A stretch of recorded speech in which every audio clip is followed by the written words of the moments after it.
স্বাগত 1 ঘন্টার বিরতিহীন সংবাদ দুপুরে। সাথে আছি শাফাদ্দিন ফরিদ এবং আমি ফারহানা লোপা। শুরুতে জানিয়ে দিচ্ছি শিরোনাম। অচিরেই সুফল মিলবে মেট্রো রেল সহ মেগা প্রকল্পের, কমবে যানজট, বড় ভূমিকা রাখবে অর্থনীতিতে।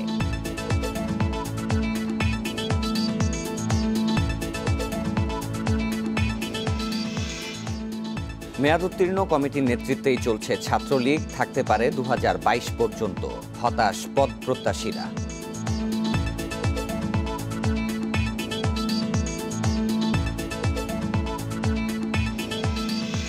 স্কুলছাত্রী ধর্ষণ হত্যায় গ্রেপ্তার ফারদিনকে আদালতে নেওয়া হয়েছে। জিজ্ঞাসাবাদ করা হচ্ছে 3 জনকে।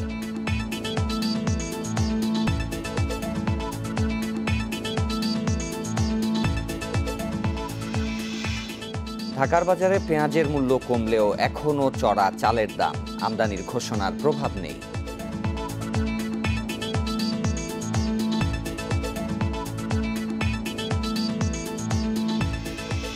মার্কিন কংগ্রেসে হামলায় আরও এক পুলিশ কর্মকর্তার মৃত্যু, শান্তিপূর্ণ ক্ষমতা হস্তান্তরের প্রতিশ্রুতি ট্রাম্পের।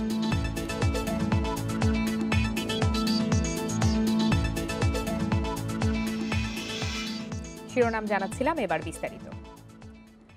দেশ বদলে দিচ্ছে সরকারের নেয়া মেগা প্রকল্প। 2009 সালে দায়িত্ব নেয়ার পর টানা 3 শাসন আমলে অগ্রাধিকার ভিত্তিতে নির্মাণ করা হচ্ছে বড় অবকাঠামোগুলো। অচিরেই মিলবে সবের সুফল। মেট্রো রেল, এলিভেটেড এক্সপ্রেসওয়ে বা কর্ণফুলী নদীতে বঙ্গবন্ধু টানেল যেমন নগরবাসীর যানজট কমাবে, তেমনি রূপপুর পারমাণবিক বিদ্যুৎ কেন্দ্র এবং মাতারবাড়ি বিদ্যুৎ প্রকল্প ও গভীর সমুদ্র বন্দর অর্থনীতিতে রাখবে বড় ভূমিকা। করোনার স্থবিরতা কাটিয়ে জোরে সোরে চলছে মেট্রো রেল ও এলিভেটেড এক্সপ্রেসওয়ের কাজ। এবছরই চালু হচ্ছে মেট্রো রেলের উত্তরা মতিঝিল অংশ। এতে 20 কিলোমিটার পথ পাড়ি দিতে সময় লাগবে মাত্র 38 মিনিট। প্রকল্পের অগ্রগতি 53 ভাগের বেশি। আগারগাঁওয়ের 9 স্টেশনের সবগুলোর প্রথম ধাপের কাজ শেষ, বাকিগুলো শেষ হবে জুনের মধ্যে। উত্তরা থেকে কুতুবখালী পর্যন্ত এলিভেটেড এক্সপ্রেসওয়েটি প্রায় 20 কিলোমিটারের। ওঠানামা করা যাবে 31টি পয়েন্টে। যানবাহন চলবে 80 কিলোমিটার গতিতে। এই পথ দিয়ে 20 মিনিটে উত্তরা থেকে যাওয়া যাবে কুতুবখালী। ভারী যানবাহন চলার একটা বড় বিকল্প কুতুবখালী চিটাং রাস্তার কুতুবখালী থেকে একদম আমরা চন্দ্রা পর্যন্ত যদি চিন্তা করি, তাহলে নেতিবাচক প্রভাব যেটা পড়ে ভারী যানবাহন চলার ক্ষেত্রে, এটা কিছুটা রিলিফ করার সুযোগ পাবে। দেশের যোগাযোগ ব্যবস্থার বৈপ্লবিক পরিবর্তনে দৃশ্যমান পদ্মা সেতু, তেমনি চট্টগ্রামে কর্ণফুলীর তলদেশে হচ্ছে 3.5 কিলোমিটারের বঙ্গবন্ধু টানেল। 2022 সালের ডিসেম্বরের মধ্যে এর কাজ শেষ করতে চায় সরকার। প্রায় 10,000 কোটি টাকার এই প্রকল্পের 61 ভাগ কাজ শেষ হয়েছে। বিদ্যুতে দেশকে স্বয়ংসম্পূর্ণ করতে অগ্রাধিকার ভিত্তিক মেগা প্রকল্পের আওতায় চলছে রূপপুর পারমাণবিক বিদ্যুৎ কেন্দ্রের কাজ। প্রকল্পে ভৌত কাজের অগ্রগতি 30 ভাগের বেশি। এই কেন্দ্রের 2 ইউনিটে 2400 মেগাওয়াট বিদ্যুৎ উৎপাদন হবে। প্রথম ইউনিট 2023 সালে এবং দ্বিতীয় ইউনিট 2024 সালে উৎপাদনে যাওয়ার কথা। কর্ণফুলী টানেল আপনাকে কি দেবে? গতি দেবে। তো গতি বাড়লে কি হয়? উৎপাদন বাড়ে। গতি বাড়লে সম্পদ বাড়ে। 2500 মেগাওয়াট বিদ্যুৎ আমরা পাবো পারমাণবিক শক্তি থেকে, যেটাকে গ্রিন এনার্জি বলা হয়। এটা কোনো কার্বন নিঃসরণ করবে না, এইটা কোনো বর্জ্য, ভয়ঙ্কর বর্জ্য আছে এটা তারা আবার নিয়ে যাবে, আমাদের এখানে থাকবে না। তাহলে ক্লিন গ্রিন এনার্জি পাবো এবং এটা আনলিমিটেড। সাশ্রয়ী মূল্যে বিদ্যুৎ দিতে মাতারবাড়িতে 1200 মেগাওয়াট ক্ষমতার কয়লা ভিত্তিক বিদ্যুৎ কেন্দ্র করছে সরকার। প্রকল্পের জন্য আমদানি করা যন্ত্রপাতি নিয়ে 29শে ডিসেম্বর মহেশখালীর জেটিতে ভিড়েছে মাদার ভ্যাসেল। পাশাপাশি পাল্লা দিয়ে এগুচ্ছে গভীর সমুদ্র বন্দর নির্মাণের কাজ। অনিমেষ কর, ইন্ডিপেন্ডেন্ট নিউজ, ঢাকা। মেয়াদ উত্তীর্ণ কমিটির নেতৃত্বেই চলছে ছাত্রলীগের কর্মকাণ্ড। এই কমিটির মেয়াদ শেষ হয়েছে 8 মাস আগে, অথচ নতুন সম্মেলনের এখনও কোনো খবর নেই। সংশ্লিষ্ট নেতারা জানান, এই কমিটি 2022 পর্যন্ত থাকতে পারে। এ নিয়ে হতাশ পদপ্রত্যাশী নেতাকর্মীরা। 2018 সালের 11 ও 12 মে ছাত্রলীগের 29তম জাতীয় সম্মেলন অনুষ্ঠিত হয়। সে সম্মেলনেও নতুন কমিটির ঘোষণা আসেনি। 3 মাস পর রেজওয়ানুল হক চৌধুরী শোভনকে সভাপতি ও গোলাম রাব্বানীকে সাধারণ সম্পাদক করা হয়। নানা বিতর্কের জেরে 1 বছর 2 মাসের মাথায় সংগঠন থেকে অব্যাহতি দেওয়া হয় দুজনকেই। সেদিনই ছাত্রলীগের ভারপ্রাপ্ত সভাপতি হন আল নাহিয়ান খান জয় এবং সাধারণ সম্পাদকের ভার পান লেখক ভট্টাচার্য। 3 মাস পর তাদেরকে পূর্ণ দায়িত্ব দেন আওয়ামী লীগ সভাপতি শেখ হাসিনা। ছাত্রলীগের কর্মী হিসেবেই আমার রাজনীতির হাতে করি। সংগঠনের নেতাকর্মীদের আশা ছিল এরপর সংগঠনের শৃঙ্খলা ফিরবে, বাড়বে কাজের গতি। কিন্তু গত বছরের মার্চে করোনার সংক্রমণ শুরু হলে রাজনৈতিক কর্মকাণ্ড শ্লথ হয়ে যায়। পরিস্থিতি অনেকটাই স্বাভাবিক হয়ে আসায় এখন সম্মেলনের আশা করছেন ছাত্রলীগের অনেকেই। আমাদের প্রত্যাশা অবশ্যই যথাসময়ে সম্মেলন হোক। এটা শুধু আমরা না, তৃণমূল থেকে শুরু করে কেন্দ্রীয় নির্বাহী সংসদের প্রত্যেকটা নেতাকর্মীরই এই ব্যাপারে আশাবাদ ব্যক্ত করেছেন। যদি তা না হয় তাহলে সাংগঠনিকভাবে তৃণমূল থেকে কেন্দ্র পর্যন্ত ছাত্রলীগকে সাংগঠনিকভাবে গতিশীল করাটা আমাদের প্রত্যাশা অনুযায়ী চ্যালেঞ্জিং হয়ে যাবে। কিন্তু মেয়াদোত্তীর্ণ কমিটির সভাপতি ও সাধারণ সম্পাদকের কাছে সম্মেলনের কোনো তথ্যই নেই। দৈনন্দিন যে কার্যক্রম, সাংগঠনিক কার্যক্রম, এই সব কিছুর কিন্তু আলটিমেট ব্যাপারটা হচ্ছে সম্মেলন। প্রত্যেকটা জেলায় যদি আমরা সুষ্ঠুভাবে কমিটি গঠন করতে পারি তাহলে সম্মেলনের আপনার রাজনৈতিক যে পরিবেশ সেটা কিন্তু বজায় থাকে, আর সেজন্যই আমরা কাজ করে যাচ্ছি। আমাদের প্রাণপ্রিয় নেত্রী বলে দিবেন যে কবে সম্মেলন হবে এবং তিনি সেই সম্মেলনের প্রধান অতিথি হিসেবে কিন্তু উপস্থিত থাকেন। সুতরাং আমরা আমাদের প্রাণপ্রিয় নেত্রীর নির্দেশনা পেলেই আমরা সম্মেলনের প্রস্তুতি নিব। আওয়ামী লীগ সভাপতির নির্দেশে ছাত্রলীগের দেখভালের দায়িত্বে থাকা অন্যতম নেতা ছাত্রলীগের সাবেক সাধারণ সম্পাদক জাহাঙ্গীর কবির নানক। তিনি মনে করেন পূর্ণ দায়িত্ব পাওয়ার পর থেকে চলতি কমিটির সভাপতি সাধারণ সম্পাদকের মেয়াদ গণনা হতে পারে। আপাতত সম্মেলনের কোনো চিন্তাভাবনা এখনো আমরা আমাদের নেত্রী শেখ হাসিনার কাছ থেকে আমরা এই ধরনের কোনো ইঙ্গিত পাইনি। মেয়াদ উত্তীর্ণ তো বলা যাবে না, আসলে এখানে একটু হয়ে গেছে, কারণ নতুন যে প্রেসিডেন্ট সেক্রেটারি অব্যাহতি পরে যে যাদেরকে প্রেসিডেন্ট সেক্রেটারি করা হয়েছে তাদেরকে একটা জিনিস খেয়াল রাখবেন যে তারা কিন্তু ভারপ্রাপ্ত না, তাদেরকে পূর্ণাঙ্গ করা হয়েছে। কাজে সেদিন থেকে যদি আপনি সময় দেন তাহলে তাদের সময় আছে। এ নেতার ধারণা অনুযায়ী জয়লেখকের মেয়াদ 2022 সাল পর্যন্ত স্থায়ী হতে পারে। শাহাদাত স্বপন, ইন্ডিপেন্ডেন্ট নিউজ, ঢাকা। রাজধানীর কলাবাগানে ও লেভেল পড়ুয়া কিশোরীকে ধর্ষণের ঘটনায় গ্রেপ্তার ফারদিনকে আজ আদালতে নিয়ে 10 দিনের রিমান্ডের আবেদন করা হবে বলে জানিয়েছেন ডিএমপির রমনা বিভাগের উপকমিশনার সাজ্জাদুর রহমান। দুপুরে রাজধানীর সেগুন বাগিচায় সাংবাদিকদের প্রশ্নের জবাবে একথা জানান তিনি। ওই কিশোরী ধর্ষণের শিকার হয়েছিল কিনা তা ফরেনসিক প্রতিবেদনের পর নিশ্চিত হওয়া যাবে বলেও জানান এই পুলিশ কর্মকর্তা। ধর্ষণ হয়েছে কিনা এটা হচ্ছে এক্সামিনেশনের ব্যাপার এবং তার জন্য আমরা ভেজাইনাল সোয়াব এবং ডিএনএ নমুনা রাখা হয়েছে। এছাড়াও অন্য বিষয়টাও আসে যে তার পেটে, যেটাকে আমরা ফরেনসিক টেস্ট বলি, ফরেনসিক রাখার জন্য আমরা পোস্টমর্টমে মেডিকেল ডক্টরদেরকে অনুরোধ করেছি। তো এই দুটো বিষয়ে প্রমাণিত হবে যে ধর্ষণ হয়েছে কিনা অথবা অন্য কোনো প্রয়োগ করা হয়েছে। এর আগে রাজধানীর কলাবাগানে ও লেভেল পড়ুয়া ওই কিশোরীকে ধর্ষণের পর হত্যার অভিযোগে নিহতের বাবা বাদী হয়ে মামলাটি করেছেন। গেল মধ্যরাতে ওই কিশোরীর বন্ধুকে আসামি করে এ মামলাটি দায়ের করেন তিনি। বৃহস্পতিবার দুপুরে কলাবাগানের লেক সার্কাস লেনের এক বন্ধুর বাসায় দেখা করতে যায় নিহত কিশোরী। এ সময় বাসায় কেউ না থাকায় তাকে ধর্ষণ করে অভিযুক্ত বন্ধু। পরে অসুস্থ হয়ে পড়লে অভিযুক্ত কিশোর সহ আরও 3 জন মিলে তাকে নিয়ে যায় একটি বেসরকারি হাসপাতালে। পুলিশ বলছে বৃহস্পতিবার বিকেলে ওই কিশোরের মৃত্যু হয়। এরপর হাসপাতাল কর্তৃপক্ষ কলাবাগান থানায় জানালে আটক করা হয় অভিযুক্ত কিশোরকে। তখন পুলিশ হেফাজতে নেয় ওই কিশোর সহ 4 জনকে।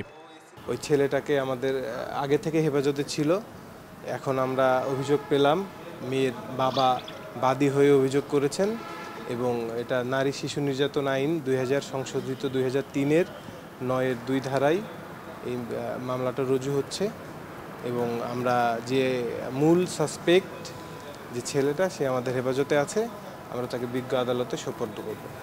এদিকে ঘটনার বিচারের দাবিতে নিহতের বাবা বাদী হয়ে ধর্ষণ ও হত্যা মামলা দায়ের করেন। এ সময় নিহতের মা তার মেয়েকে হত্যার বিচার দাবি করেন। তদন্ত ঠিক মতো হলে আর বিচার আমরা চাই এটা সঠিক বিচার হোক, এটাই আমার চাওয়া। আমি যখন এসে দেখছি তখন দেখছি বিলাট ঝরতেছে, প্রচুর পরিমাণ ঝরতেছে, তখন কন্ট্রোল হয় নাই এবং সাইডে একটা দাগ পাওয়া গেছে। পুলিশকে চিকিৎসকরা জানায় ধর্ষণের পর অতিরিক্ত রক্তক্ষরণে মৃত্যু হয়েছে ওই কিশোরীর। নিহত কিশোরী মাস্টারমাইন্ড স্কুলের শিক্ষার্থী ছিল। তার মরদেহ রাখা আছে ঢাকা মেডিকেলের মর্গে। আল আমিন হোসেন, ইন্ডিপেন্ডেন্ট নিউজ, ঢাকা। ধর্ষণের পর হত্যার ঘটনার বিস্তারিত জানাতে এবার ঢাকা মেডিকেল থেকে যুক্ত হবেন সহকর্মী খালেদ রায়হান। রায়হান, নিহত যে কিশোরী মারা গেছেন তার ময়নাতদন্ত কি এখনো হয়েছে কিনা এবং ফরেনসিক রিপোর্টে চিকিৎসকরা কিছু জানিয়েছেন কিনা বিস্তারিত জানাবেন। দেখুন, আমি এখন রয়েছে ঢাকা মেডিকেল কলেজ হাসপাতালে যে মর্গটি ঠিক তার সামনেই।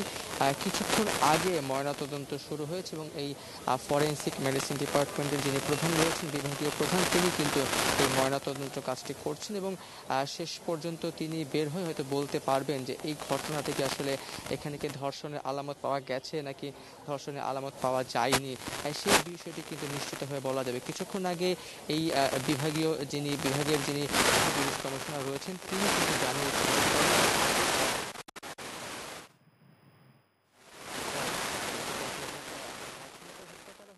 অন্যতম কারণ ছিল যে বিষয়টি বারবার করে বলা হচ্ছে। গতকালকে কিশোরীর মা কিন্তু বলেছেন বাসা থেকে বের হন তখন তিনি বলে বের হয়েছেন যে তারপরে ঘন্টা পরে কিন্তু কিশোরীর কাছে। রাজধানী ঢাকা মেডিকেল থেকে জানাচ্ছিলেন সহকর্মী খালেদ রায়হান। নারায়ণগঞ্জের ফতুল্লায় শ্যালককে ছুরিকাঘাতে হত্যার অভিযোগ উঠেছে ভগ্নিপতির বিরুদ্ধে। গতরাতে মুসলিমনগর এলাকায় এই ঘটনা ঘটে। এ ঘটনায় বোনের স্বামী হাবিবুল্লাহকে আটক করেছে পুলিশ। নিহত সুমন আহমেদ ছিলেন গার্মেন্টস কর্মী। পুলিশ জানিয়েছে গতরাতে পারিবারিক তুচ্ছ ঘটনাকে কেন্দ্র করে বড় বোনের স্বামী হাবিবুল্লাহ ও শ্যালক সুমনের মধ্যে বাগবিতণ্ডা হয়। এক পর্যায়ে সুমনকে ধারালো অস্ত্র দিয়ে আঘাত করে হাবিবুল্লাহ। পরে তাকে উদ্ধার করে হাসপাতালে নেওয়া হলে কর্তব্যরত চিকিৎসক মৃত ঘোষণা করেন।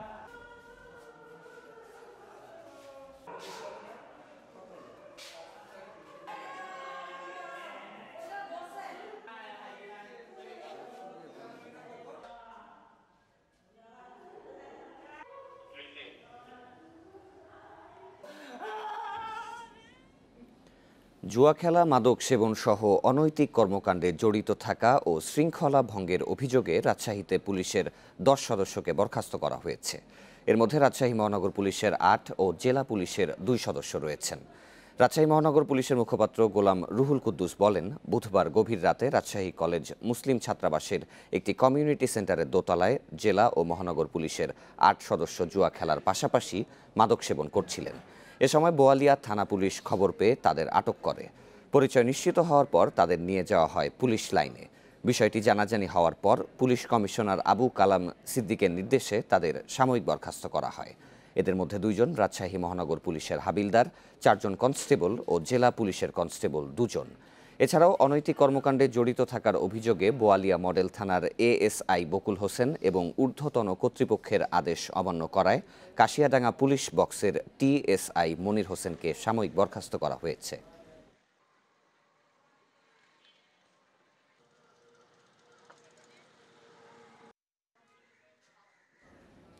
আপনারা দেখছেন বিরতিহীন সংবাদ দুপুর। সংবাদ দুপুরে আরও যা যা থাকছে: বিশ্ববিদ্যালয় ভর্তি, ব্যাংক নিয়োগের প্রশ্ন ফাঁস চক্রের হোতা গ্রেপ্তার। 12টি অ্যাকাউন্টে মিলেছে 10 কোটি টাকা।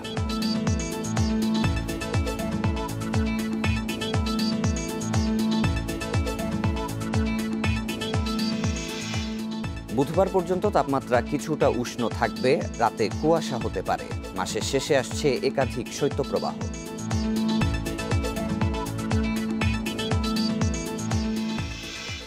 গাইবান্ধা শাহঘাটা উপজেলার প্রত্যন্ত গ্রাম চন্দনপাট। গ্রামের সবাই বিদ্যুৎ শ্রমিক। বিদ্যুৎ লাইনের কাজ করতে গিয়ে পঙ্গু হয়েছে 20 জনের বেশি শ্রমিক, প্রাণও হারিয়েছেন অনেকে। সবার ঘরে আলো জ্বালানোর কাজ করলেও হতাহত এসব শ্রমিকের পরিবারের পাশে দাঁড়ানোর কেউই নেই। শাহঘাটা উপজেলার বোনারপাড়া সবুজ বাংলার মোড়। পল্লী বিদ্যুতের খুঁটিতে বিদ্যুৎ স্পৃষ্ট হয়ে ঝুলে আছে একজন। আহত ব্যক্তির নাম আলামিন। তিনি গাইবান্ধা সদর উপজেলার তুলসীঘাট এলাকার আবু বকরের ছেলে। তাকে উদ্ধার করে হাসপাতালে নেওয়া হলেও বাঁচানো যায়নি।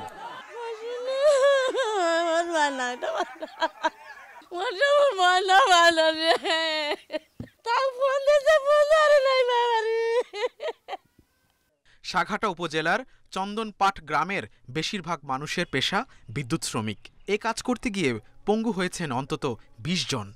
ফরম্যান বলেছে যে লাইন বন্ধ আছে লাইনটা চালু দেয়। তা আমি যেমন যে এই পাশে তারটা ওই পাশে লাগাতেই আমার অবস্থা। আমার একটা ছেলে আছে, ছেলেটারও আবার লেখাপড়া সে থেকে শেষ হয়ে গেছে। সে থেকে আমি অসহায়ের মধ্যে পড়ে আছি। আমার স্ত্রী অন্যের বাড়িতে কাজকর্ম করে নিয়ে। বিদ্যুৎ শ্রমিকের কাজ করে অপ্রাপ্ত বয়স্করাও। দুর্ঘটনার শিকার হন অনেকেই। এগুলা কাজের তো আর জীবনের জ্ঞান নাই, গুরুত্ব নাই কোনো, মানে আপনার কিছু হলে সেটা কেউ দায়িত্ব নিবে না। একই কাজ করতে গিয়ে আহত হয় দৃষ্টি প্রতিবন্ধী ফরহাদও। ফিরে আসতে বাধ্য হয় কাজ থেকে। ওনাকে বললাম, মামা আমি দেশে যাবো, আমার দাদি অসুস্থ বা আমার সামনে পরীক্ষা আছে। তো বলতেছে যে না, তুমি যদি এখন যাও তোমার স্যালারি দেবো না আমরা। দালালের প্রলোভন আর অভাবের কারণেই এমন ঝুঁকিপূর্ণ কাজ বেছে নিয়েছেন তারা। এ বিষয়ে সতর্ক নয় জনপ্রতিনিধিরাও। পল্লী বিদ্যুতে কাজ করতে যে অনেকের হাত হারাচ্ছে, পা হারাচ্ছে, তারপরও অর্থ যে মানুষের আসলে পেটের চাহিদার কারণেই কিন্তু তারা কাজে যোগদানটা করতেছে। এ বিষয়ে সচেতন নাগরিকদের বক্তব্য কি? এখানকার কলেজ ছাত্র, স্কুল ছাত্র এবং কৃষি শ্রমিকদেরকে কাজে লাগিয়ে তাদেরকে কম টাকা দিয়ে এখানকার কিছু ব্যক্তি তারা আজ কোটিপতি হয়েছেন। আহত ও নিহত বিদ্যুৎ শ্রমিকদের পরিবারের জীবনমান উন্নয়নে কাজ করছে বাংলাদেশ পল্লী বিদ্যুতায়ন বোর্ড। যে কর্মচারীগুলো, লাইনম্যানগুলো এই দুর্ভোগের শিকার হয়ে অঙ্গহানি হয়েছিল, তাদেরকে আপনার শারীরিকভাবে অক্ষম বলে তাদেরকে চাকরিচ্যুত করা হয়েছিল। তাদের প্রত্যেককে আমি আবার বিশেষ সুবিধায় তাদেরকে আবার চাকরিতে ফেরত আনি। সবুজ মাহমুদ, ইন্ডিপেন্ডেন্ট নিউজ, সাঘাটা, গাইবান্ধা। এ বিষয়ে বিস্তারিত জানতে দেখুন ইন্ডিপেন্ডেন্ট টেলিভিশনের বিশেষ অনুসন্ধানমূলক অনুষ্ঠান তালাশ, আজ রাত 9:30টায়। সবাইকে দেখার আমন্ত্রণ রইল। চলে যাচ্ছে অন্যান্য প্রসঙ্গে। ঢাকার জলাবদ্ধতা নিরসনে রাজধানীর মোহাম্মদপুরের নবোদয় হাউজিংয়ের খাল পরিষ্কারের কাজ করছে ঢাকা উত্তর সিটি কর্পোরেশন। বেলা 11টা থেকে শুরু হয়েছে পরিষ্কারের কাজ। সেখানে আছেন সহকর্মী আদিলুর রহমান। বিস্তারিত জানতে সরাসরি চলে যাচ্ছি তার কাছে। আদিল, আপনি তো সকাল থেকে এই খাল পরিষ্কার করার কাজের সাথে আছেন, সেখানে আসলে এখন কি ধরনের কাজ চলছে এবং বর্জ্য অপসারণ করতে গিয়ে কোনো ধরনের বাধার সম্মুখীন হতে হচ্ছে কিনা?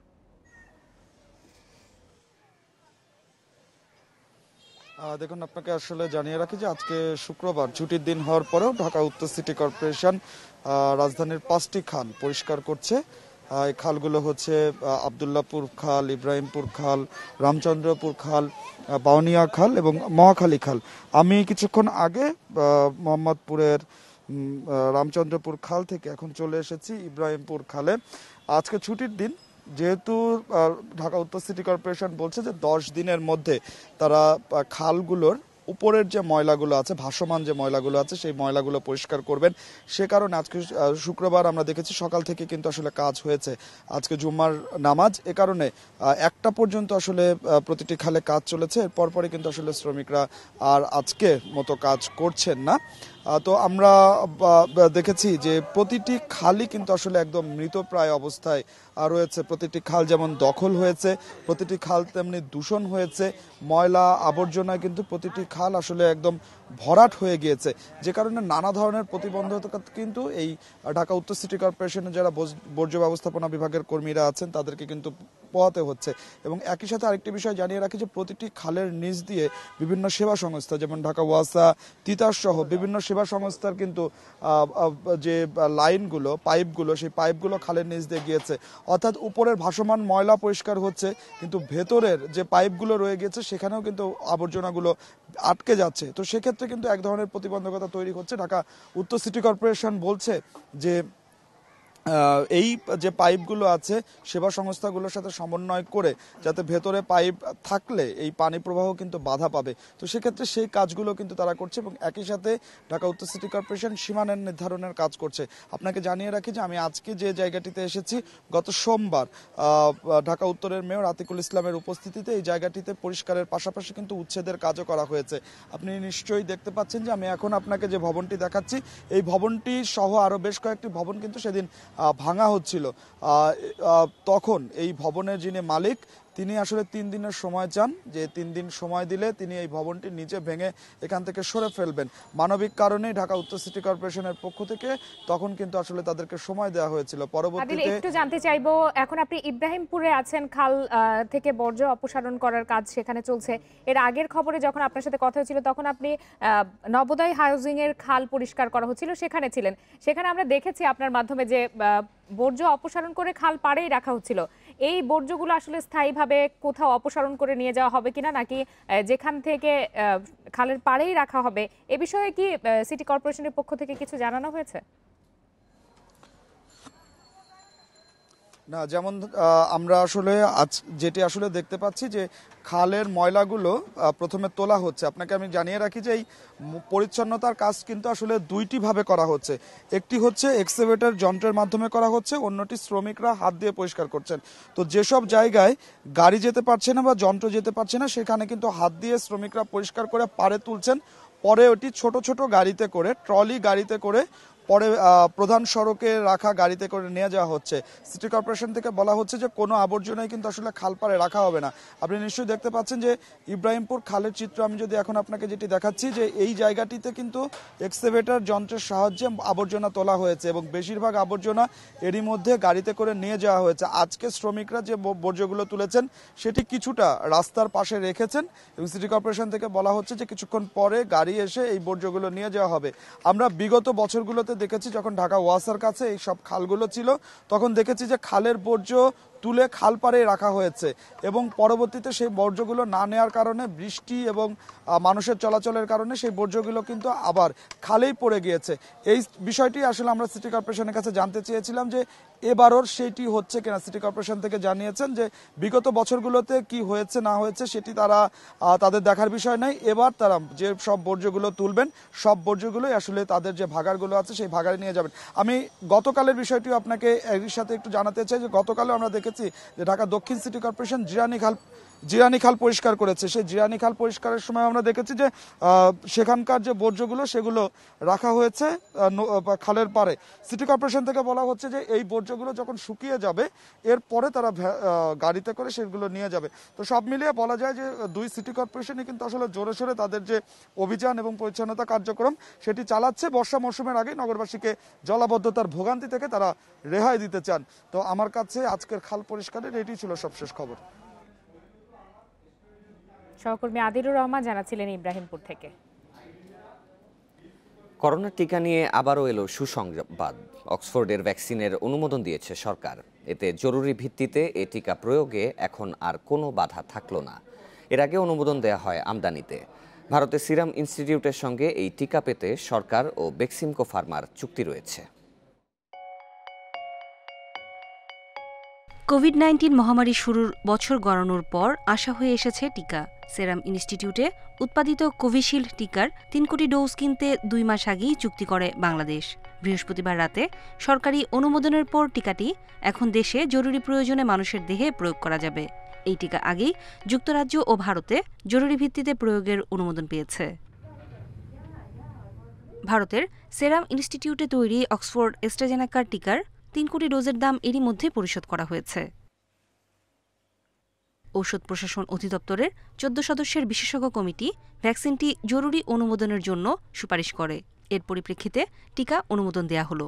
ঔষধ প্রশাসন অধিদপ্তরের উপপরিচালক জানান, ভ্যাকসিনটি আমদানিতে বেক্সিমকো ফার্মাকে ইমার্জেন্সি ইউজ অথরাইজেশন দেয়া হয়েছে। এর ফলে বাংলাদেশে এটি আমদানির ক্ষেত্রে আর কোনো বাধা থাকল না। বেক্সিমকো ফার্মাসিউটিক্যালস ভ্যাকসিন আমদানি করে দেশের সরকারি ও বেসরকারি প্রতিষ্ঠানে সরবরাহ করতে পারবে। অক্সফোর্ড অ্যাস্ট্রাজেনিকার ভ্যাকসিন যা সিরাম ইনস্টিটিউট অফ ইন্ডিয়া উৎপাদন করছে, এই ভ্যাকসিনটা মানে আমাদের কোভিড-19 ভ্যাকসিন, এইটা কোভিশিল্ড, এই ভ্যাকসিনটিকে আমাদের যা local agent Beximco pharmaceutical industries এই ভ্যাকসিনটি ইম্পোর্ট করার জন্য ইমার্জেন্সি ইউজ অথরাইজেশন দেওয়া হয়েছে। এর ফলে বাংলাদেশে এই ওষুধটি এই ভ্যাকসিনটি বাজারজাত করার জন্য বা আসার জন্য কোনো বাধা থাকলো না, ব্যবহারের বাধা থাকবে না। এই 3 কোটি ডোজ বিনামূল্যে দেয়া হবে বলে আগেই সরকারের পক্ষ থেকে জানানো হয়। চুক্তি অনুযায়ী প্রতি মাসে টিকার 50 লাখ ডোজ পাওয়ার কথা বাংলাদেশের। নূরে জান্নাত, ইন্ডিপেন্ডেন্ট নিউজ। করোনায় প্রাণ হারিয়েছেন ১২৫ চিকিৎসক সহ ১৫০-র বেশি স্বাস্থ্যকর্মী, অথচ ক্ষতিপূরণ পেয়েছেন মাত্র একজন। সরকারি হাসপাতালের ৪২ স্বাস্থ্যকর্মীর নামের তালিকা হলেও বেসরকারি হাসপাতালে করোনায় মারা যাওয়া স্বাস্থ্যকর্মীদের ক্ষতিপূরণ দেওয়ার সিদ্ধান্ত হয়নি এখনো। আর ৮,০০০-এর বেশি স্বাস্থ্যকর্মী করোনা আক্রান্ত হলেও এখনো প্রণোদনা পাননি একজনও। মন্ত্রণালয়ের অবহেলার কারণেই ক্ষতিপূরণ ও প্রণোদনায় দেরি হচ্ছে বলছেন চিকিৎসক নেতারা।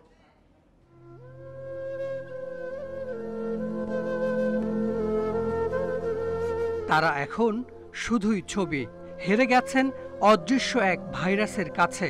অন্যের জীবন বাঁচাতে তুচ্ছ করেছেন নিজের প্রাণ। গত বছরের ১৫ এপ্রিল চিকিৎসক হিসেবে প্রথম মৃত্যু ডাক্তার মঈনের।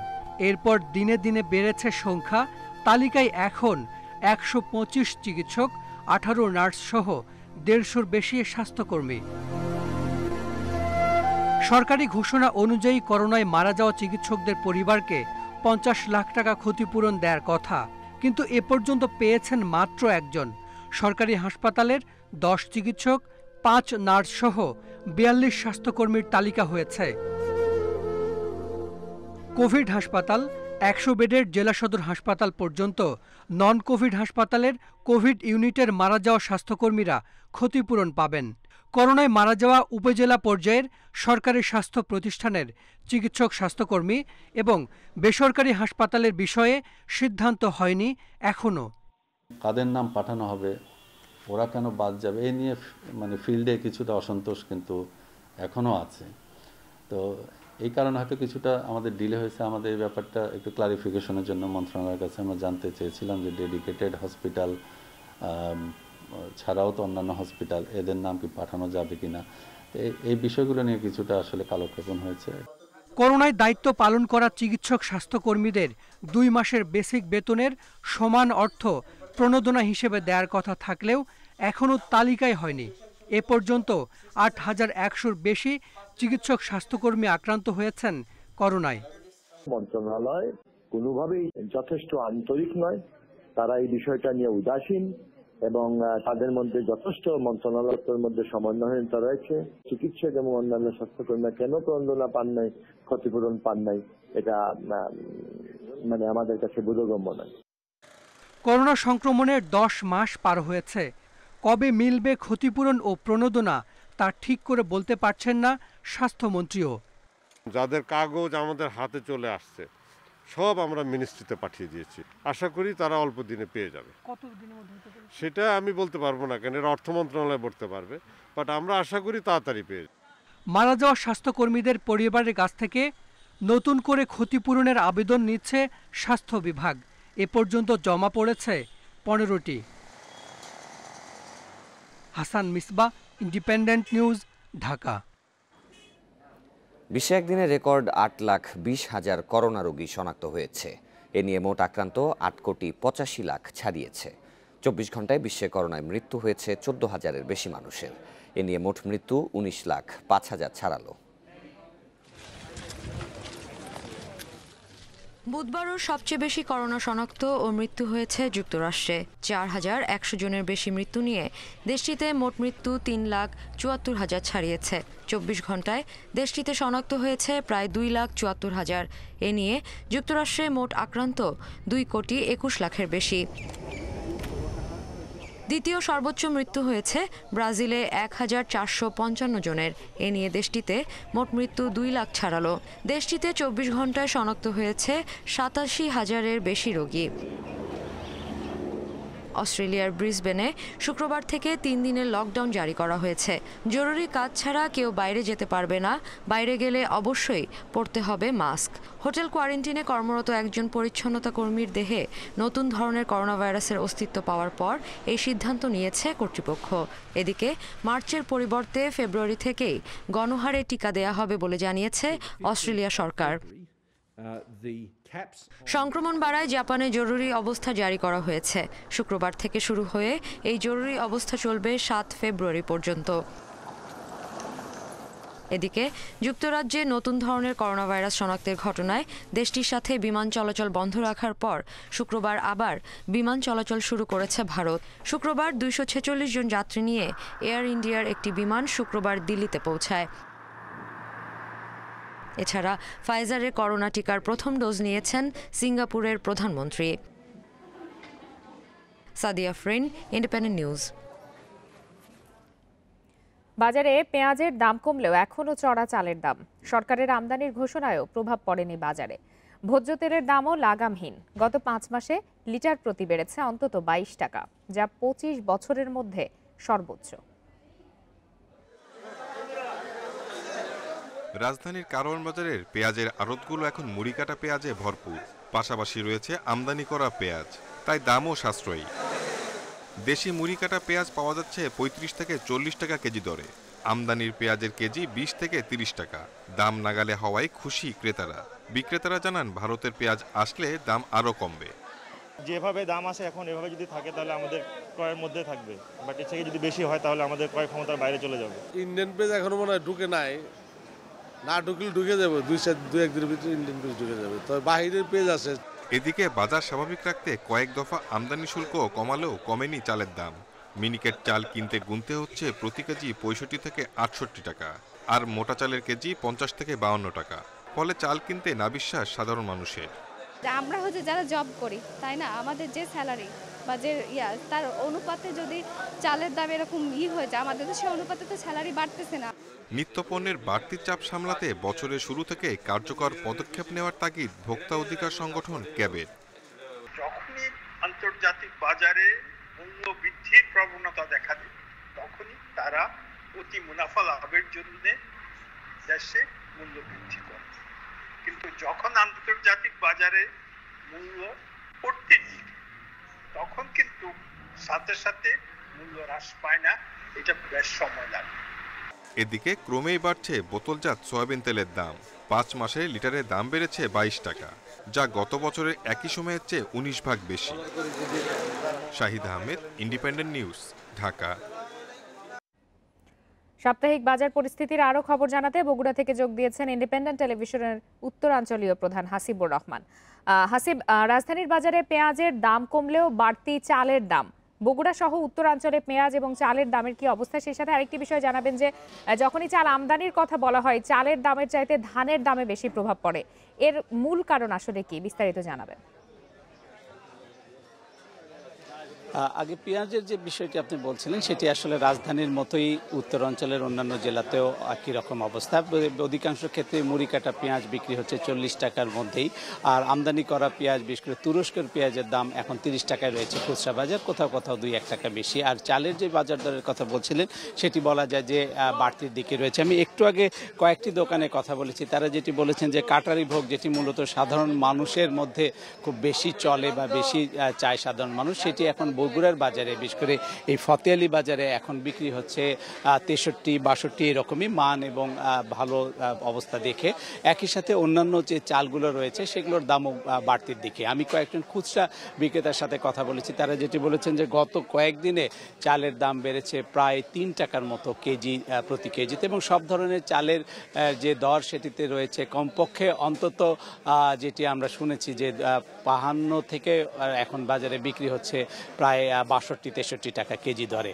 আর এর বাইরে আপনি ধানের কথা যেটি বলছিলেন, যে সবসময় আমরা যেটি দেখি যে আমদানি করার কথা বললেই ধানের দাম বাড়ে, চালের দাম কমে, এই অবস্থাটার খুব বেশি এখন পরিবর্তন হয়নি। এবার ধানের দাম যেটি শুরু থেকে বেশি ছিল, মূলত সরকার চাষিদের যে সুযোগটা দিয়েছে সেটির সুযোগটা আবার নেবার চেষ্টা করেছে যারা ফরিয়া রয়েছেন, যারা বড় বড় মজুদদার রয়েছেন তারা। আর এই অবস্থা থেকে এইবার বেরোনো বেশ কিছুটা কঠিন হবে বলেই বলছেন যারা চালকল মালিক রয়েছে। আর ভোজ্য তেলের যে বিষয়টি আপনি জানতে চেয়েছিলেন সেটিও বেশ বলা যায় যে অনেক বাড়তির দিকে। আমি একটু আগে খুচরা যারা রয়েছেন, যারা বাজার দর বলা যায় যে সবসময় মনিটরিং করেন এবং বেচা কেনার মধ্যে থাকেন, তারা বলেছেন যে গত 15 দিনে 5 কেজি বা 5 লিটারের যে তেলের বোতলগুলো রয়েছে সেখানে দাম বেড়েছে অন্তত 30 টাকার মতো।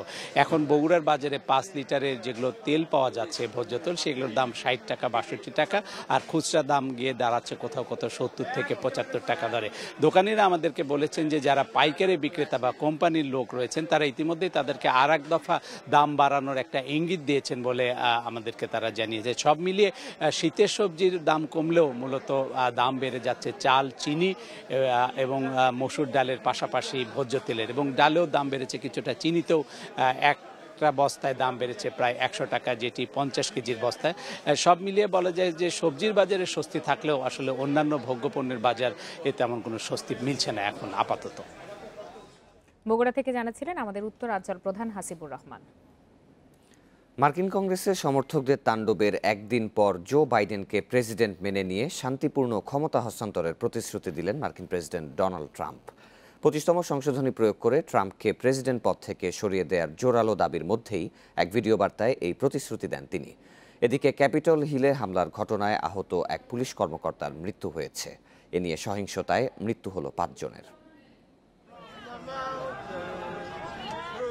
প্রেসিডেন্ট ডোনাল্ড ট্রাম্পের মেয়াদ শেষ হতে বাকি আর 12 দিন, কিন্তু বুধবার কংগ্রেসে হামলার পর মেয়াদ শেষের আগেই তাকে ক্ষমতাচ্যুত করতে চাইছেন ডেমোক্র্যাট এবং তার নিজ দল রিপাবলিকানরা। 25তম সংশোধনী প্রয়োগ করে ট্রাম্পকে প্রেসিডেন্ট পদ থেকে অপসারণ করতে ভাইস প্রেসিডেন্ট মাইক পেন্সের প্রতি আহ্বান জানিয়েছেন হাউস স্পিকার ন্যান্সি পেলোসিও। ট্রাম্পের বিরুদ্ধে অভিযোগ, ক্যাপিটলে হামলা তিনি উস্কে দিয়েছেন। যদিও 25তম সংশোধনী প্রয়োগ নিয়ে কোনো ক্যাবিনেট সদস্যদের সাথে আলোচনা করেননি মাইক পেন্স। এদিকে ট্রাম্পকে অভিশংসনের কোনো ইচ্ছা বাইডেনের নেই বলে জানিয়েছেন তার সহযোগীরা। 20 জানুয়ারি ক্ষমতা গ্রহণের দিকেই বাইডেন মনোযোগ দিচ্ছেন বলে জানান তারা। এদিকে এক ভিডিও বার্তায় জো বাইডেনকে যুক্তরাষ্ট্রের পরবর্তী প্রেসিডেন্ট মেনে নেন ট্রাম্প। শান্তিপূর্ণ ক্ষমতা হস্তান্তরের প্রতিশ্রুতি দেন তিনি। মার্কিন কংগ্রেসে হামলার নিন্দা জানিয়ে যারা আইন ভঙ্গ করেছে তাদের চড়া মূল্য দিতে হবে বলেও জানান মার্কিন প্রেসিডেন্ট। কংগ্রেসে অনুপ্রবেশকারী ও বিক্ষোভকারীরা আমেরিকান গণতন্ত্রকে কলুষিত করেছে। যারা সহিংসতা ও ধ্বংসযজ্ঞে জড়িত তারা এদেশের প্রতিনিধিত্ব করে না। যারা আইন ভঙ্গ করেছেন তাদের মূল্য দিতে হবে। আমরা সবেমাত্র একটি নির্বাচন শেষ করেছি, তাই আবেগ এখন বেশি। তবে এখন মাথা ঠান্ডা রাখতে হবে এবং শান্তি ফিরিয়ে আনতে হবে। হামলার ঘটনায় ট্রাম্পের সঙ্গ ছাড়তে শুরু করেছেন তার ঘনিষ্ঠরা। ডেপুটি জাতীয় নিরাপত্তা উপদেষ্টা মিক মালভেনি, মেলানিয়া ট্রাম্পের চিফ অব স্টাফ, পরিবহন মন্ত্রী এবং শিক্ষামন্ত্রী এরই মধ্যে পদত্যাগ করেছেন। ক্যাপিটল হিলে সমর্থকদের এমন কাণ্ডের পর তীব্র সমালোচনার মধ্য দিয়ে বিদায় নিতে হচ্ছে মার্কিন প্রেসিডেন্ট ডোনাল্ড ট্রাম্পকে। Sadia Afrin, independent news. বালি বোমা হামলায় জড়িত ধর্মীয় নেতা আবু বকর বশিরকে মুক্তি দিয়েছে ইন্দোনেশিয়া। শুক্রবার সকালে 82 বছরের আবু বকরকে কারাগার থেকে বাড়ি নিয়ে আসেন তার পরিবারের স্বজনরা। 2002 সালের 12 অক্টোবর ইন্দোনেশিয়ার বালিতে বোমা হামলায় 2 শতাধিক মানুষ নিহত হন। এর মধ্যে 21 দেশের নাগরিক ছিলেন। এই ঘটনার দায় স্বীকার করে আল কায়েদা সমর্থিত সংগঠন জেমাহ ইসলামিয়া ওই হামলার ঘটনায় জড়িত থাকলেও সংগঠনের সাবেক প্রধান আবু বকরের বিরুদ্ধে আনুষ্ঠানিকভাবে কোনো অভিযোগ আনা হয়নি। তবে 2010 সালে সন্ত্রাসী কর্মকাণ্ডে মদদ দেওয়ার অভিযোগ 15 বছরের কারাদণ্ড হয় তার। পরে সাজার মেয়াদ কমায় আদালত। ইন্দোনেশিয়া কর্তৃপক্ষ জানিয়েছে সাজার মেয়াদ শেষ হওয়ায় আবু বকর বশিরকে মুক্ত করা হয়েছে। এই সিদ্ধান্তের মিশ্র প্রতিক্রিয়া দেখা দিয়েছে ইন্দোনেশিয়ার ভেতরে ও বাইরে। তীব্র নিন্দা জানিয়েছে অস্ট্রেলিয়া। বালি বোমা হামলায় সবচেয়ে বেশি অস্ট্রেলীয় নাগরিক নিহত হন।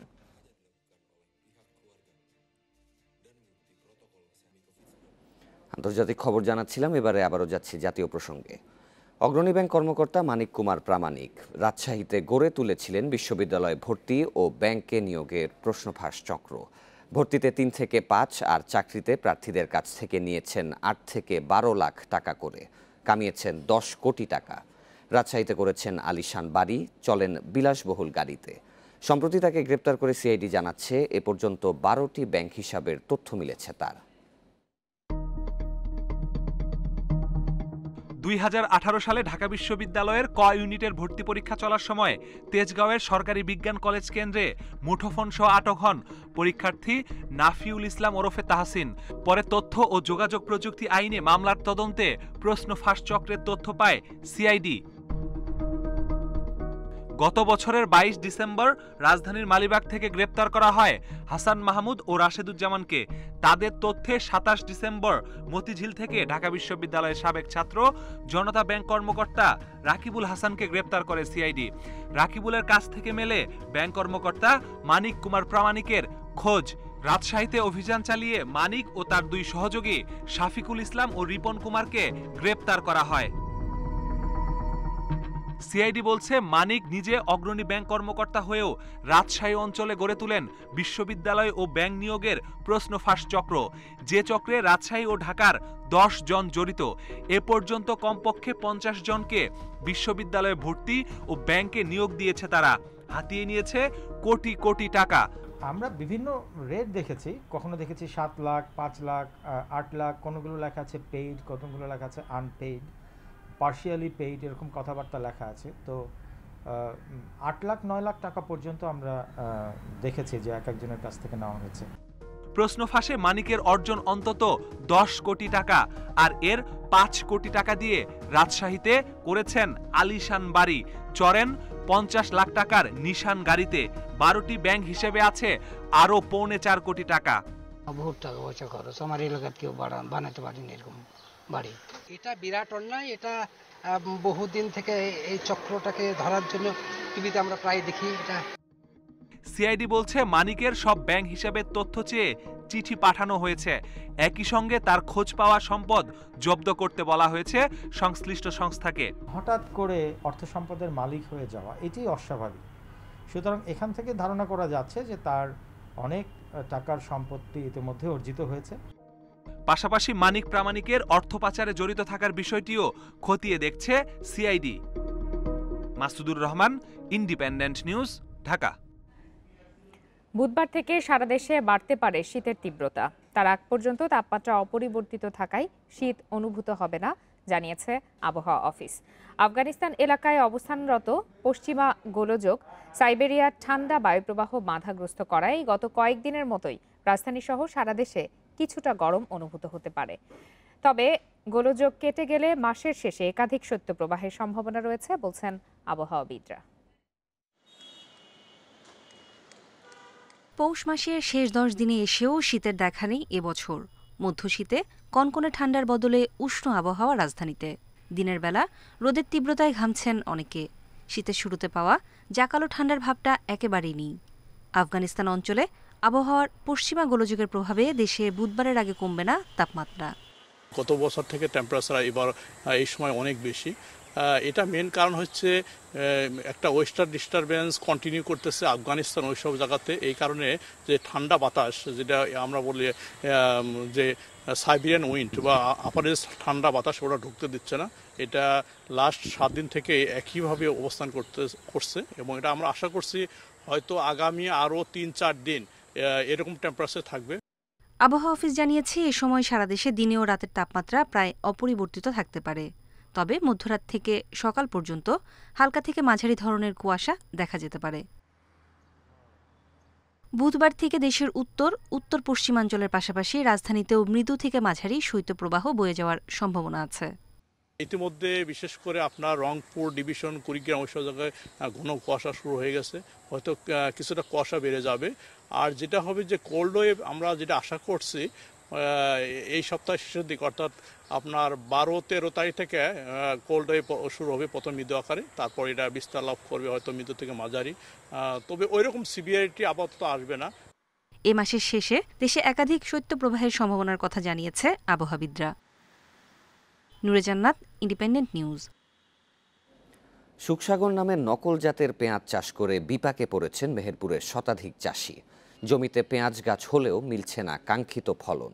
ঠিক কত সংখ্যক কৃষকের ক্ষতি হয়েছে তার সঠিক তথ্য দিতে না পারলেও ক্ষতিগ্রস্ত চাষিদের প্রয়োজনীয় সহায়তার আশ্বাস দিয়েছে কৃষি বিভাগ। কয়েক বছর ধরেই ভারতের সুখসাগর জাতের পেঁয়াজ চাষ করে লাভ পাচ্ছিলেন মেহেরপুরের চাষিরা। গত বছর পেঁয়াজের দ্বিগুণ দাম পাওয়ায় এবার ব্যাপক হারে ওই জাতের পেঁয়াজ চাষ শুরু করেন তারা। 1 বিঘা জমিতে 35 থেকে 40 হাজার টাকা খরচ করে 1.5 থেকে 200 মণ পর্যন্ত সুখসাগর জাতের পেঁয়াজ পাওয়া যায়। তবে এবার বীজ রোপণের প্রায় 2 মাস পেরিয়ে গেলেও পেঁয়াজের গুটি বের হয়নি, তাই ফলন নিয়ে অনিশ্চয়তায় চাষিরা। যদি ভালো পেঁয়াজ হইতো আমাদের এতদিন এই সাইজের গুটি চলে আসতো, বুঝলেন। আর এই হচ্ছে ধরেন অবীজ, এই পেঁয়াজ কোনো ফলন হবে না। আমরা এখন মার্ডার, এখন ইতে আমরা সুখসাগর বলে নিয়েছি, ওটা 8 নম্বরের ফলন হয়, এটা 2 নম্বরের ফলন হবে। কোনো চাষি আমরা ব্যবসায়িক পাবো না যে এই জিনিসটা নেবে। সুখসাগরে যে ফলন হবে এই সাদা পেঁয়াজি ফলনও হবে না, বাজারে দামও পাবে না, সেক্ষেত্রে কৃষকরা খুব ক্ষতিগ্রস্ত হয়েছে। কৃষি সম্প্রসারণ অধিদপ্তর বলছে জেলায় পেঁয়াজ চাষ হয়েছে 3.5 হেক্টর জমিতে, যার লক্ষ্যমাত্রার চেয়ে 500 হেক্টর বেশি। কিছু কিছু এলাকায় কৃষক যারা তারা বলছিল যে এরকম কন্দ ফরমেশন হচ্ছে না, এবং সেই বিষয়টা আমাদের নজরে আছে। যদি ক্ষতিগ্রস্ত হয়ে থাকে তাহলে স্থানীয় প্রশাসনের সহায়তায় আমরা প্রয়োজনীয় ব্যবস্থা নেব। সুখসাগর জাতের পেঁয়াজের বীজ মূলত ভারত থেকে চোরাচালানের মাধ্যমে এনে চাষিদের কাছে বিক্রি করে ভ্রাম্যমাণ বিক্রেতারা। Independent news desk. দ্বিতীয় সারির দল হলেও ওয়েস্ট ইন্ডিজকে হালকা করে দেখার সুযোগ নেই। নিজেদের সেরাটা দিতে না পারলে পড়তে হবে বিপদে, বলছেন প্রধান নির্বাচক মিনহাজুল আবেদিন নান্নু। সাকিবের প্রত্যাবর্তনের মিশনে 2 সিরিজ জিতে নতুন বছর শুরু করার প্রত্যাশা এই নির্বাচকের। মাশরাফি মাহমুদুল্লাহ দলে না থাকায় ভালো করার চাপ বেশি থাকছে বাংলাদেশের। ফলাফল পক্ষে না আসলে পড়তে হবে সমালোচনায়, জানেন প্রধান নির্বাচক।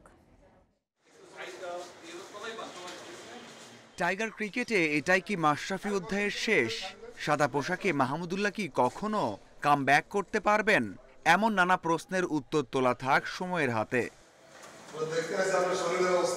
আলোচনা সমালোচনা তো থেমে থাকে না, সামনেও থাকবে না। ওয়েস্ট ইন্ডিজ সিরিজ নির্বাচকদের জন্য তাই তো বেশ চ্যালেঞ্জিং। দ্বিতীয় সারির দল বলেই বেশি সতর্ক থাকতে হচ্ছে। জানেন খারাপ করলে সমালোচনার ঝড় বইবে, সেজন্যই টাইগারদের বার্তা দিয়ে রেখেছেন প্রতিপক্ষকে হালকা করে দেখলে বিপদ আসবে। তো আমরা এই সিরিজটা দিয়েই সবচেয়ে বেস্ট ক্রিকেটটা খেলতে চাই এবং থ্রুআউট ইয়ার যাতে আমরা ভালো ক্রিকেটটা খেলতে চাই। ক্রিকেটে আগাম বলা বড় মুশকিল, কিন্তু আমরা ভালো ক্রিকেটটা খেলতে চাই। গেল কয়েক বছর উইন্ডিজের বিপক্ষে টাইগারদের পরিসংখ্যানটা দুর্দান্ত। ওয়ানডেতে সবশেষ 5 ম্যাচেই জয়। মুখোমুখি পরিসংখ্যানেও কাছাকাছি পৌঁছেছে সাকিব তামিমরা। উইন্ডিজের জয় 21, বাংলাদেশের 15। টেস্টেও সবশেষ 2 ম্যাচে বাংলাদেশের জয়। তাই তো দীর্ঘ 10 মাস পর মাঠে নেমেও ফেভারিটের তকমা থাকছেই। যেহেতু 10 মাস পরে আমরা আন্তর্জাতিক ক্রিকেটে ফিরছি, এটা আমাদের জন্য কিন্তু একটা অনেক প্রেশার কাজ করবে, অনেক চ্যালেঞ্জ কাজ করবে প্লেয়াররা। অনেকদিন আন্তর্জাতিক ম্যাচের বাইরে এই মহামারীর কারণে অনেক স্ট্রেসফুল গেছে সবার ফ্যামিলিতে। অনেকে করোনায় আক্রান্ত ছিল, ওভারকাম করে ডোমেস্টিকে কিছু ম্যাচ খেলেছে। তো আমি মনে করি যে ইনশাআল্লাহ আমরা নতুনভাবে এই বছরটা শুরু করছি, নতুন বছর শুরু হয়েছে। টি-20 বিশ্বকাপের বছরে টাইগারদের রয়েছে নানা ব্যস্ততা। বড় আসর অথবা সিরিজে সাফল্য পেতে দরকার শুরুর মোমেন্টাম। সেই কাজটা ক্যারিবিয়ানদের বিপক্ষে সেরে ফেলতে চায় team Bangladesh. Mazharul Islam, independent news. ডিসেম্বরে মেয়েদের অনূর্ধ্ব-19 ক্রিকেট বিশ্বকাপ আয়োজন করবে বাংলাদেশ। বিশ্ব আসরকে সামনে রেখে দেশব্যাপী প্রতিভা বাছাই প্রক্রিয়া শুরু করেছে বিসিবির উইমেন্স উইং। আইসিসির ক্যালেন্ডারে বাড়ছে নারী ক্রিকেট নিয়ে কার্যক্রম। পরিস্থিতির দাবি অনুযায়ী পাইপলাইন শক্তিশালী করার পরিকল্পনা বোর্ডের। ক্রিকেটারদের খেলার ফুটেজ সংগ্রহ করা হবে 7 থেকে 17 জানুয়ারি পর্যন্ত। যাচাই বাছাই শেষে প্রতি জেলায় গড়া হবে অনূর্ধ্ব-17 দল। পুরো প্রক্রিয়া তদারকি করবে বিসিবির গেম ডেভেলপমেন্ট বিভাগ। প্রাথমিকভাবে প্রস্তুতি ক্যাম্পে ডাক পাবেন 60 জন ক্রিকেটার। নারী অনূর্ধ্ব-19 বিশ্বকাপ হওয়ার কথা ছিল এবছরের জানুয়ারিতে, করোনা মহামারীর কারণে তা পিছিয়ে নেওয়া হয় ডিসেম্বরে। এফএ কাপের তৃতীয় রাউন্ডে রাতে মাঠে নামছে লিভারপুল। অ্যাওয়ে ম্যাচে রাত 1:45 তাদের প্রতিপক্ষ অ্যাস্টন ভিলা। জয়ের ফেরার লক্ষ্য ক্লপের দলের। সবশেষ ম্যাচে লিগে হেরেছে সাউদাম্পটনের কাছে। ইনজুরিতে রয়েছেন ভ্যান ডাইক, জোতা, মাতিপ। অন্যদিকে বড় সমস্যায় অ্যাস্টন ভিলা। করোনায় আক্রান্ত হয়েছেন প্রথম একাদশের বেশ কয়েকজনের জন্য ইয়ুথ টিমের ফুটবলারদের নিয়ে দল গড়া হয়েছে। এমন দলের বিপক্ষে সহায়ক জয়ের আশা লিগ চ্যাম্পিয়নদের। দিনের আরেক ম্যাচে একই সময়ে উলভারহ্যাম্পটনের লড়াই ক্রিস্টাল প্যালেসের সাথে। বুন্দেসলিগায় লিডার বায়ার্ন মিউনিখের প্রতিপক্ষ বরুসিয়া মনশেন গ্ল্যাডবাখ। খেলা শুরু রাত 1:30টায়।